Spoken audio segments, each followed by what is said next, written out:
Welcome back and Mazal Tov on completing lesson 2.1.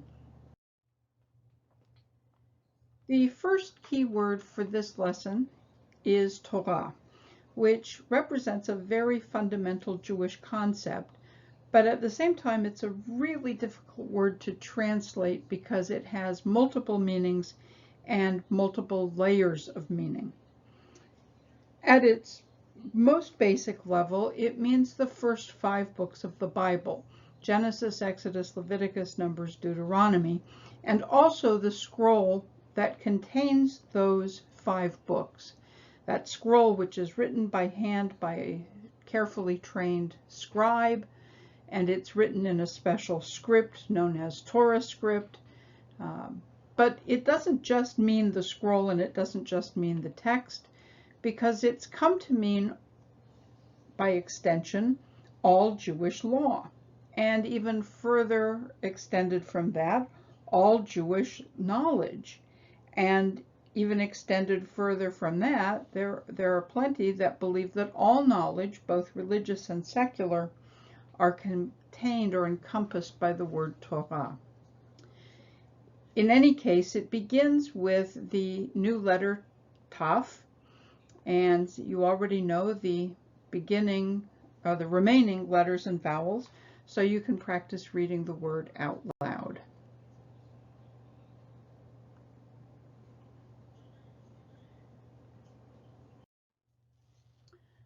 The Taf, the first letter of the word Torah, is a letter that can sometimes be confused with others, and so one way that you can always remember it is that Taf has a toe.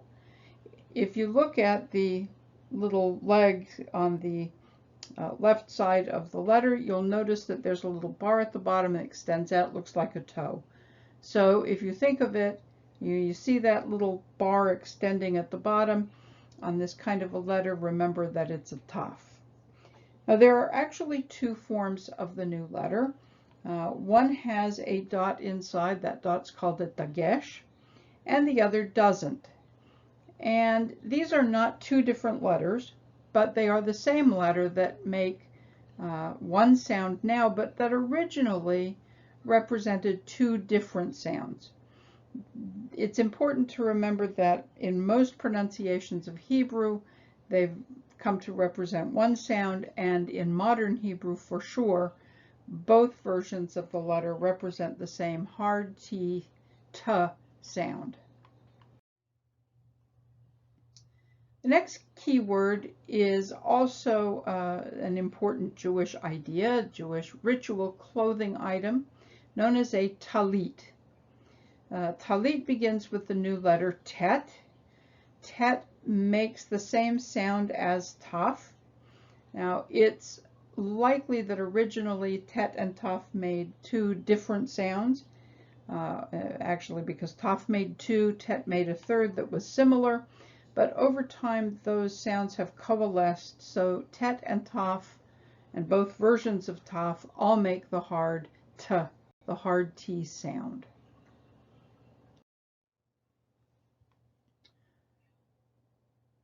One way to remember the sound of the letter the sound of the letter tet, and also possibly its name, is to notice that it is open on top.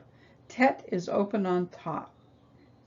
And while I mentioned that scholars believe that originally tet and taf made different sounds, those sounds have merged together over the centuries so that there is now no difference between them. The next key word is something that you will find on a Seder plate at Passover. It's a very important food item overall, but for sure it's important at Passover time.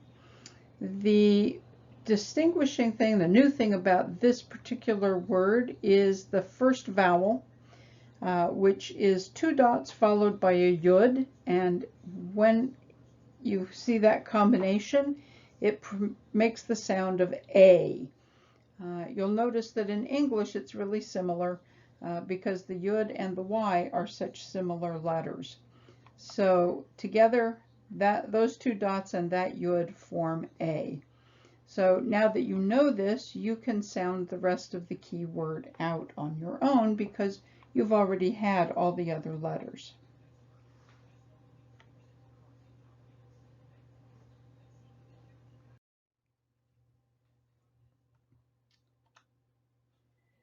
This new sign in Hebrew is known as a shva. It's two dots that are on top of each other underneath a letter. Technically, this thing is not a vowel, but it indicates that the syllable ends with a consonant sound. So just to give you a little background, all syllables are composed of vowels and consonants.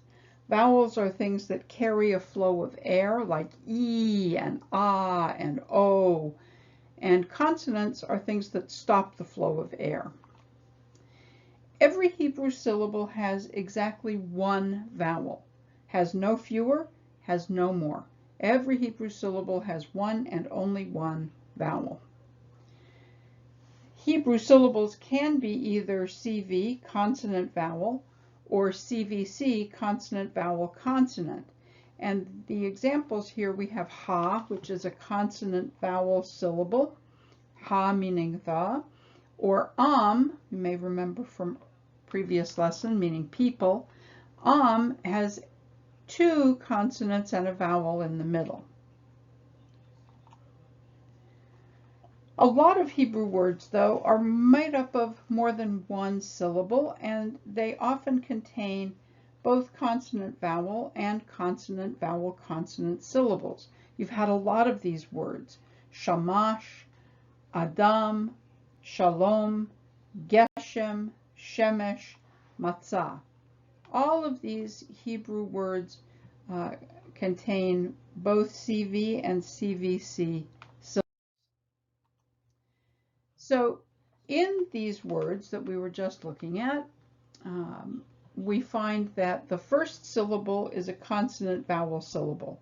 That's true of every single one of these. And the second syllable, which ends the word, is always a consonant vowel consonant syllable. But there are many words that begin with a consonant vowel consonant syllable. And the new sign in the middle of those words sort of acts like a stop sign, that it tells you that you should not make a sound. So here we have mitzvah and havdalah.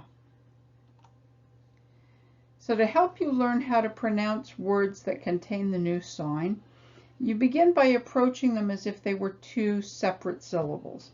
Ivrit.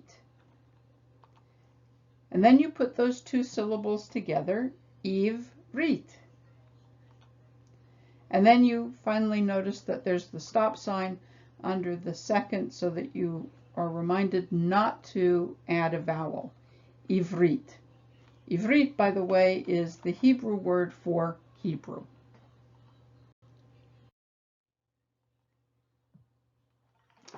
The next key word contains both the stop sign and a new letter. The new letter is Vav. Like the word Torah, this new key word, mitzvah, is a fundamental Jewish concept, but it's one that's hard to define or translate. Some people say that mitzvah means a good deed. Others see it as a Jewish opportunity. The original meaning of the word is commandment, and there are actually 613 of them in the Torah. The final key word in this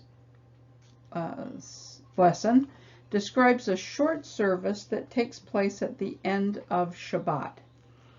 It contains the new stop sign that we just looked at, and also a new letter.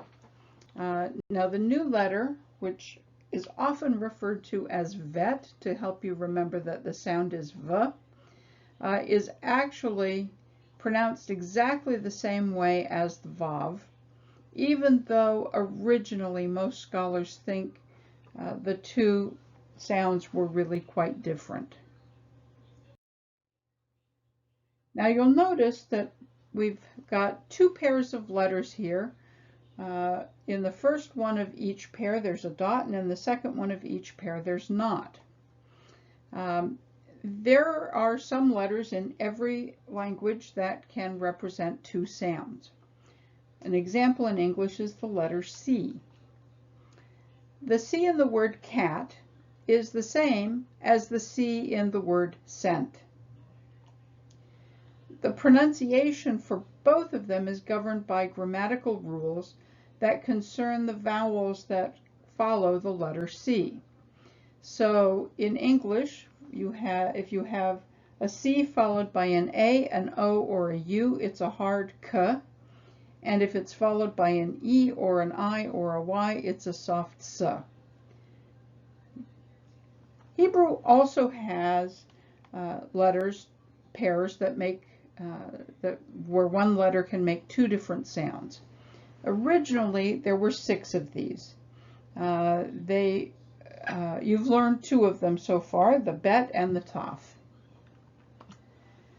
So the letter bet can represent 2 sounds which are indicated by the presence or absence of the dagesh, the dot inside of the letter.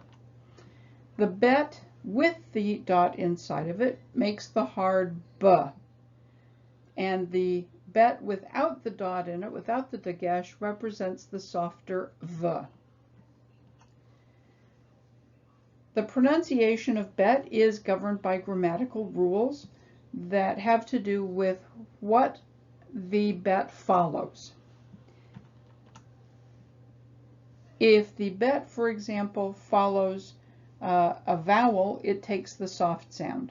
But if it follows a consonant or if it starts the word, it takes the hard b.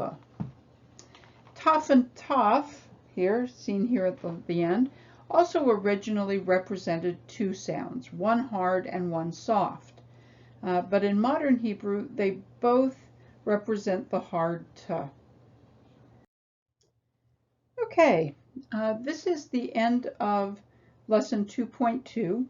And before we leave, I want to spend a second talking about fluency. Because as of now, we are exactly halfway through the Mechina program, or you will be as soon as you've finished the reading and writing activities.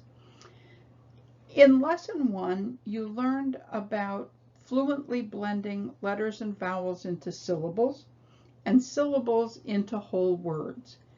And that's the important first step in learning about reading, and especially about reading fluency when you're reading aloud.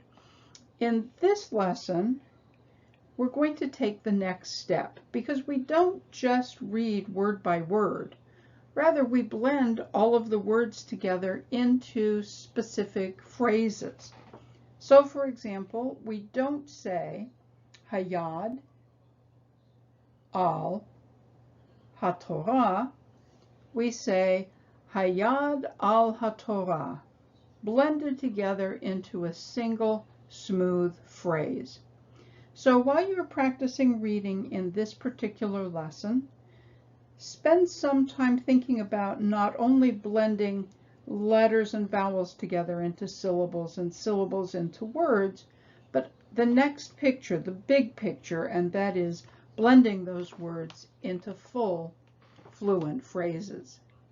And with that, I turn you over to start reading and writing practice, and I will see you in Unit 3.